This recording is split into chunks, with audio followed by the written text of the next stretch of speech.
이거는 취업에 실패한 사람한테 왜 비난이에요? 이럴 수 있겠지만 그게 아니라 사람이 초조하잖아? 걱정만 해. 계속 이제 카페 들어가서 보고 실질적으로 준비를 잘 안 해. 어서 오늘도 자소서 클라우드 상담실에 온 걸 진심으로 환영해. 오늘 주제가 너무 무겁다, 그지? 저 취업 성공했어 이걸로 왔어야 되는데 실패라고 하는 단어를 가지고 우리가 좀 얘기를 나누게 돼서 마음도 좀 무겁고, 그런데 이거 좀 제대로 한번 좀 부셔봐야 되지 않을까 싶어, 그지? 실패 요인이 뭐고 어떻게 하면 우리가 앞으로도 실패 안 하는지 이런 거 좀 같이 얘기 나눠보면 좋을 것 같아. 취업을 실패를 하잖아? 그러면 어떤 생각이 드냐면 도대체 어떤 사람들이 취업을 성공하는지에 대해서 진짜 철학적인 질문을 하게 돼. 도대체 저 사람은 왜 성공하고 나는 실패하냐? 근데 우리가 보통 취업을 성공하는 사람들 있잖아. 크게 두 가지 특징이 있어.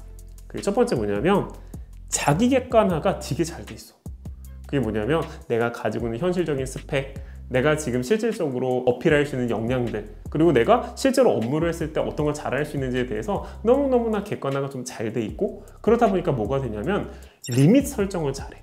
여기서 리밋이 뭐야? 그럴 수 있겠지만 리밋은 내가 언제까지 취업 준비를 하고 딱 요때까지는 내가 몰입하고 그 뒤에는 내가 생각했던 플랜 B를 실행하고, 이런 게 되게 잘 된다는 특징이 있기 때문에 보통은 자신을 객관적으로 진단하고 있는가, 그거 자신 없으면 어떻게 해야 될까? 주변한테 물어봐야 돼. 교수님, 친구들, 그 다음에 취업 무료 상담 이런 데 가서 자신에 대해서 진짜 냉정하게 바라봐야 되는데 실패하는 경우가 다 그런 건 아니지만 이 자기 객관화에 좀 실패하는 경우가 있다라는 조언은 해줄 수 있을 것 같아. 첫 번째는 근거 없는 초조함이 좀 있다. 왜냐하면 지극히 정상적인 불합격 과정으로 보인단 말이야. 근데 8연패, 9연패, 10연패를 해버리면 앞으로의 10개, 20개도 그럴 것 같다는 생각이 들면서 막 초조해지고 심리적 안정이 이제 진행되지 못하는 거지. 그러면서 발생되는 취업의 실패적 요소가 분명히 존재한다라고 볼 수 있을 것 같아. 그러다 보니까 뭐랑 연계되냐면 바로 두 번째가 실질적으로 준비를 잘 안 해. 이거는 취업에 실패한 사람한테 왜 비난이에요? 이럴 수 있겠지만 그게 아니라 사람이 초조하잖아? 우리 한번 생각해봐. 친구들 사이에서도 그렇고 취미할 때도 사람이 초조하면 막상 그 한 달, 두 달 별로 한 게 없는 거야. 걱정만 해. 계속 이제 카페 들어가서 보고.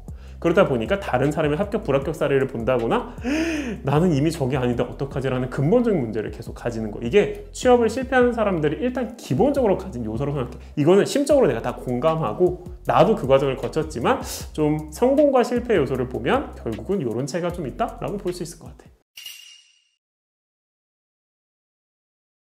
그렇지. 이거는 내가 100번, 1000번 공감해. 즉 취업난에 대한 지금 우리의 사회적 문제, 그 다음에 스펙이 점점 강조되는데 그 스펙을 뭘 써야 될지 알 수 없는 지금의 문제, 이런 것들 진짜 심각한 사회적인 구조적인 문제가 맞지. 다 공감하는데 우리가 진짜 취업 성공을 위해서 하나 생각해 볼 필요가 있는 게, 문제는 이 와중에도 취업을 성공하는 사람이 존재하고, 그리고 두 번째는 실질적으로 채용 인원 자체가 급격한 하락을 기반으로 지금 진행되고 있는 것은 아니라는 거. 점진적으로 계속 하락해 온 건 맞지. 그래서 10년 전하고 비교해보면 실질적으로 채용 인원이 반토막 난다거나 이런 건 사실인데, 작년과 비교했을 때 급격히 막 반토막이 나거나 지금 최근 3년이 그렇지는 않거든. 그렇다 보니까 사회적 문제가 다 맞고, 그 다음에 이런 상황이 된 거에 대해서 우리가 분노할 필요도 있고 그렇긴 하지만 채용 인원이 어쨌든 간에 또 규모 있게 진행되는 측면, 대기업과 공기업은 그렇다는 거지. 그렇기 때문에 그 안에 들어가는 사람들이 가지고 있는 특징에 대해서 우리가 좀 객관적으로 좀 보고 준비할 필요가 있다고 생각해. 공감은 충분히 해.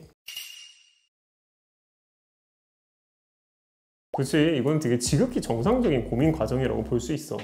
왜냐하면 나도 이제 법학을 전공을 했단 말이야. 근데 그렇다 보니까 공무원으로 할까? 고시급 시험을 볼까? 아니면 특정한 전문 자격증을 볼까? 여러 가지 고민이 되게 많았던 것도 사실이야. 그러다 보니까 주변에 나랑 비슷한 고민을 했던 친구들 되게 많았고, 그리고 지금 이 순간에도 취업과 공무원 혹은 취업과 고시급을 놓고 고민하는 사람들 진짜 많이 본 것 같아. 정말 그 수를 헤아릴 수 없을 정도로. 근데 여기에서 결정적인 승부의 키포인트가 하나 있다. 그게 뭐냐면 빨리 결정해야 돼. 빨리.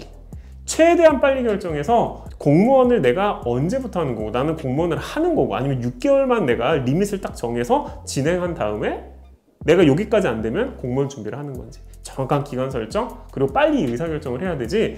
안 되면 1년 뒤. 또 공무원 준비 언제 할 거야? 일단 해보고. 이런 식으로 접근을 하게 되면 취업도 공무원도 대부분 다 안 되더라. 계획은 빨리 조기에 수립할 필요가 있어. 이거는 우리가 좀 쓴소리를 할 필요가 있어. 일단 주변에서 이렇게 안 해야 돼, 그지? 주변에서 자꾸 쟤는 너보다 이런 게 부족한데 S그룹을 갔다, 쟤는 너보다 이것도 없는데 H공사를 갔다, 이런 얘기들을 우리는 이제 끊임없이 듣고 비교받고, 그지? 그러고 있어. 사실은 뭐 나도 예전을 돌이켜보면 이런 게 진짜 많았어. 그러니까 의도하지 않았는데 위로를 해준다고 하는 그 말 속에 이제 이런 얘기들이 들어가면서 이제 비수가 꽂히는 이런 상황이 많이 발생을 하지. 요거는 그분들 입장에서 좀 생각해 볼 필요가 있을 것 같아.